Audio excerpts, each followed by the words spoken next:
Donc, à peu près 2-3 semaines, il y a un reportage de CHAU qui disait que les refuges le vôtre ici, puis celui qui était dans la baie des Chaleurs, est en difficulté financière. Mais c'est pas le cas pour vous autres, même si ça a été dit dans le reportage. Bien, dans le fond, non. Le reportage est sorti, puis on a été un peu surpris. Puis je te dirais que la population aussi a été surprise parce que il y a beaucoup de gens qui nous ont écrit « Mon Dieu, vous allez fermer, qu'est-ce qu'on va faire? » Puis, tu sais, faut vous rester là. Puis on a eu vraiment beaucoup de messages de gens qui paniquaient, là. Puis on était comme « Ben voyons, non, il est pas...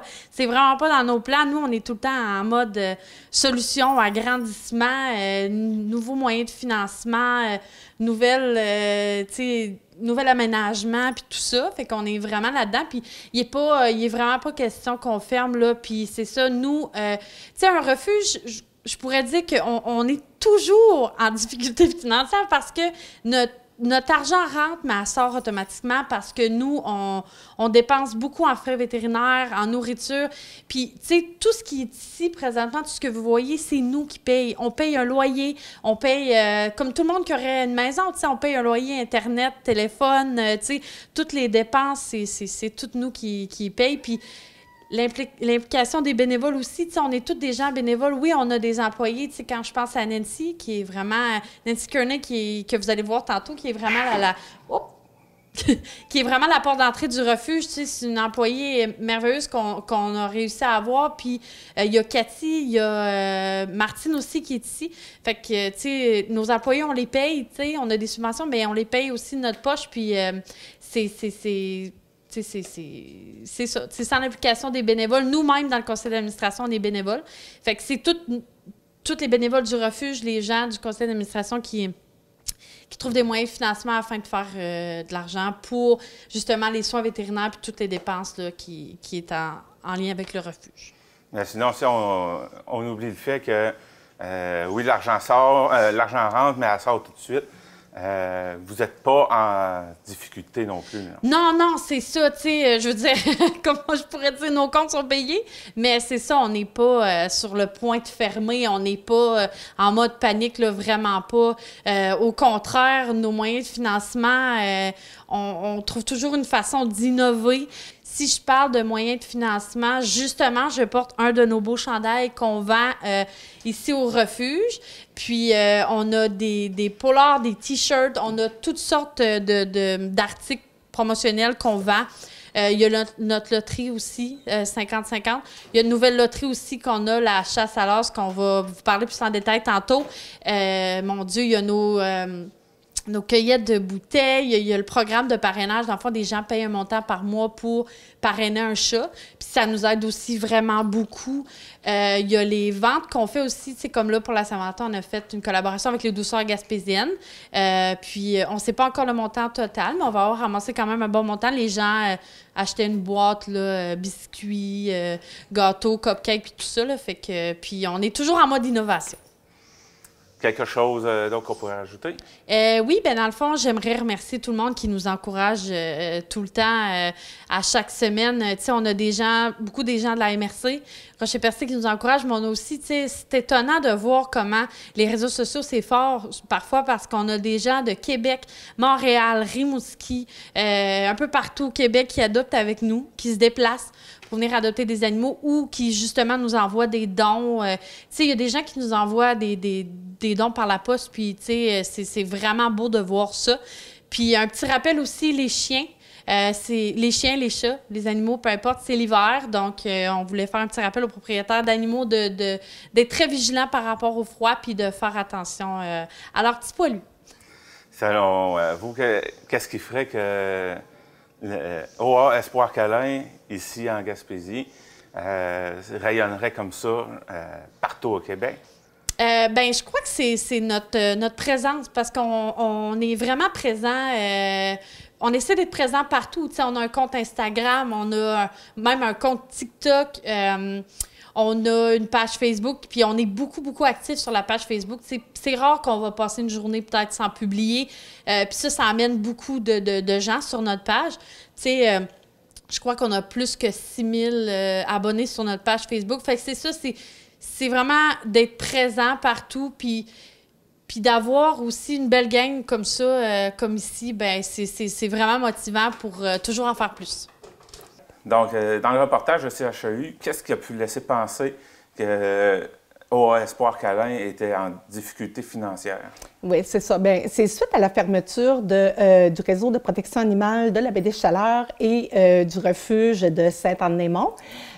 On a été sollicité pour faire une entrevue, puis dans le fond, on m'a posé la question à savoir comment on réagissait, nous, au fait que ces deux refuges-là soient fermés et tout ça, qu'est-ce que ça pouvait apporter comme problématique. Bien, moi, j'expliquais que les gens de ce secteur-là, ils étaient comme un peu démunis dans le sens qu'ils ne savent comme plus où se référer pour qu'ils ont un animal errant dans leur coin, là, dans leur municipalité, puis que les gens étaient inquiets de ça, puis qu'ils nous appelaient pour trouver des solutions.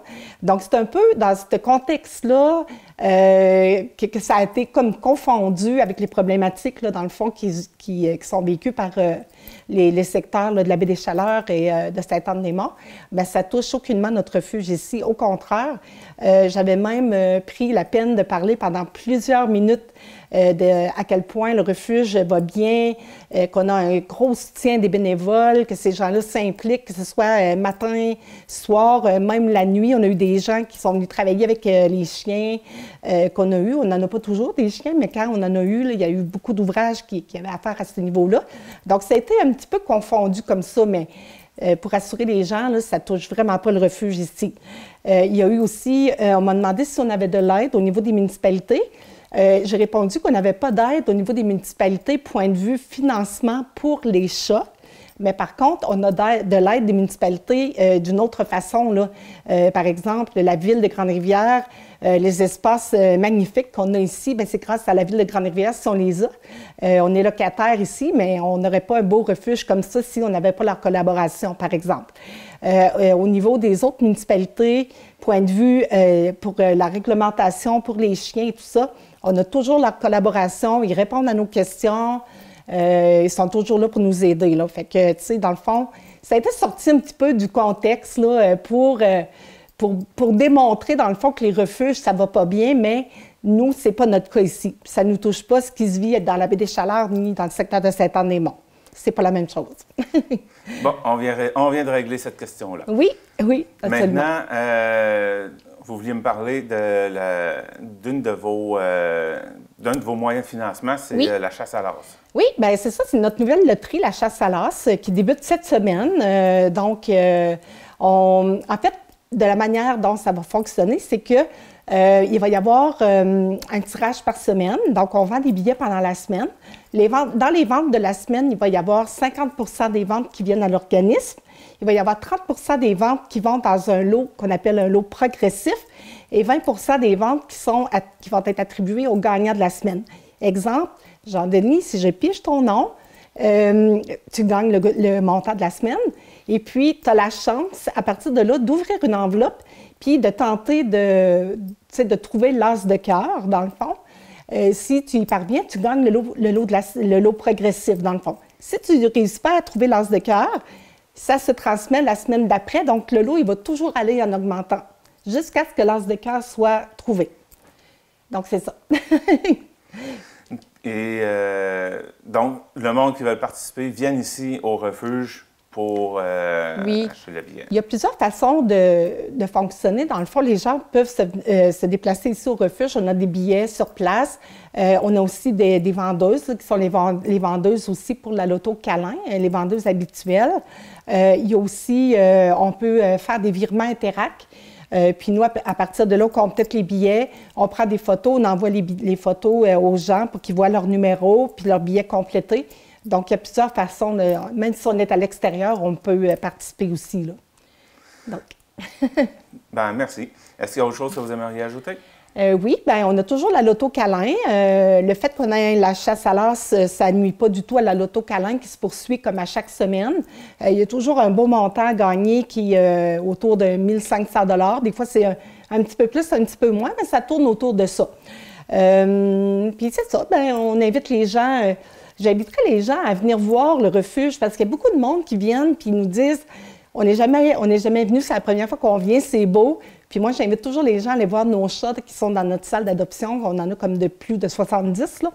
Donc, c'est toujours le fun, là, que les gens constatent tout le travail qui est fait, puis à quel point nos chats sont bien installés, sont bien traités. Puis, qui sait, ça peut apporter à une adoption. Fait que, ils sont les bienvenus pour ça. Merci beaucoup. Merci. Venez découvrir chez Sport Elite de Chandler notre vaste choix d'équipements de sport, nos vêtements pour elle et lui, notre nouvelle collection automne-hiver. Nous sommes la référence en articles de sport en région et notre équipe d'experts saura vous conseiller adéquatement pour pratiquer votre sport favori. Venez nous rencontrer chez Sport Elite de Chandler. C'est toujours un plaisir de vous accueillir.